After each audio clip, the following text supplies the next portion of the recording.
明明与中国接壤，却将80%石油出口欧洲，哈萨克斯坦究竟图什么？哈萨克斯坦是我国重要的贸易伙伴。2023年，两国的石油交易额同比增长7.5%。虽然与哈萨克斯坦接壤，但是中国市场却不是哈方石油出口的第一选择。哈萨克斯坦最大的石油出口地在欧洲，这是为什么？今天就让我们一起来看一看。在观看的过程中，不要忘了点赞关注。哈萨克斯坦。哈萨克斯坦位于中亚，是世界上最大的内陆国，国土面积272.49万平方公里，人口1912.5万。该国北邻俄罗斯，南与乌兹别克斯坦、土库曼斯坦、吉尔吉斯斯坦接壤，西濒里海，东接中国。哈萨克斯坦在19世纪中叶被俄罗斯帝国吞并，1936年加入苏联。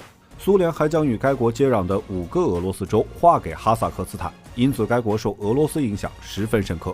哈萨克斯坦的首都是阿斯塔纳，阿斯塔纳原名努尔苏丹，在1997年成为哈萨克斯坦的新首都。该市面积约952平方公里，人口约120万。该市是哈萨克斯坦的交通枢纽和工农业的主要生产基地。在阿斯塔纳东南方约980公里处就是阿拉木图。阿拉木图是哈萨克斯坦和中亚最大的城市，该市面积约682平方公里，人口约230万。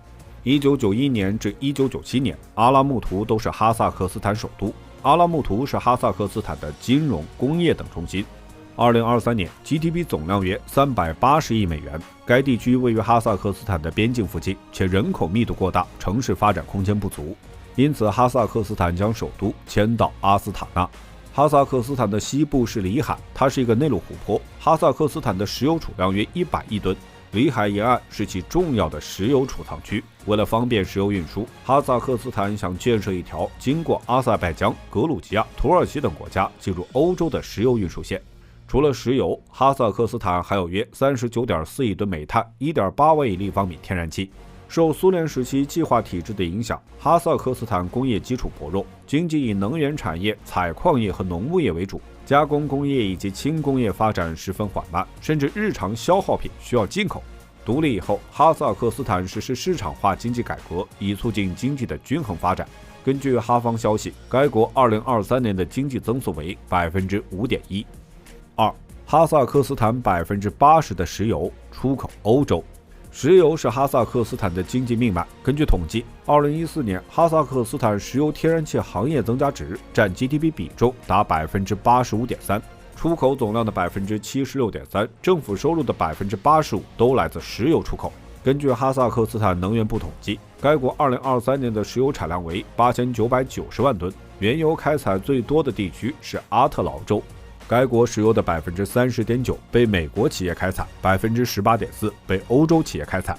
2023年前10个月，哈萨克斯坦阿克套港的石油出口为280万吨，同比增长54%。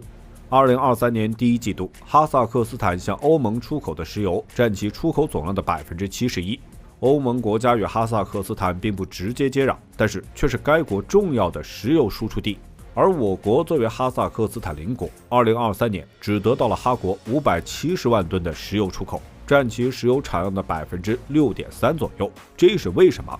首先从运输成本来看，哈萨克斯坦的油田主要分布在里海沿岸，位于该国西部，而我国是哈萨克斯坦东邻，两国之间隔着高原、山脉、沙漠等多种复杂地形，将石油运往中国需要更高的成本。根据行业评估，哈萨克斯坦将石油运往中国的成本几乎是欧洲的2倍。在大宗交易当中，这一差异会累积成为巨大的额外费用，迫使哈萨克斯坦的出口商慎重决策。而欧洲与哈萨克斯坦之间既有里海的连接，又有苏联时期存在的石油管道，且欧洲地区地势更为平坦，运输途中的障碍更少。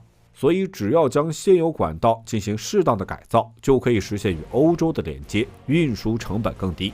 第二点是市场需求量。欧洲并不是世界上主要的石油产区，但却是世界上最大的石油消耗区之一，十分依赖进口能源。因此欧洲愿意为之付出较高的价格，出口到欧洲能为哈萨克斯坦带来更高的收益和稳定的市场。而中国虽然是世界上主要的石油消耗国之一，但是我国近些年正在调整能源结构，减少对石油的依赖。而且我国与俄罗斯、中东、非洲等国家建立了比较稳定的能源贸易关系。哈萨克斯坦向中国大规模出售石油，会面临市场饱和的问题。第三是国家利益，哈萨克斯坦周边的地缘局势比较复杂，需要在大国之间保持平衡。该国奉行多边外交政策，不能将自己的石油市场局限于某个国家或者地区。与欧洲国家合作，不仅能够获得经济利益，还能够达到政治上的平衡，使其不至于完全依赖中俄。同时，通过与欧洲的合作，能使哈萨克斯坦增加国际影响力与话语权，获得更多的技术和资金支持。3. 哈萨克斯坦此举背后有何深意？油气产业是哈萨克斯坦的支柱，对石油产业的过度依赖导致该国产业结构发展不平衡。通过石油出口进一步打开与欧洲国家的合作渠道，获取外来投资，以开拓其他产业，促进该国产业结构的升级和创新，这是实现经济多元化的重要一步。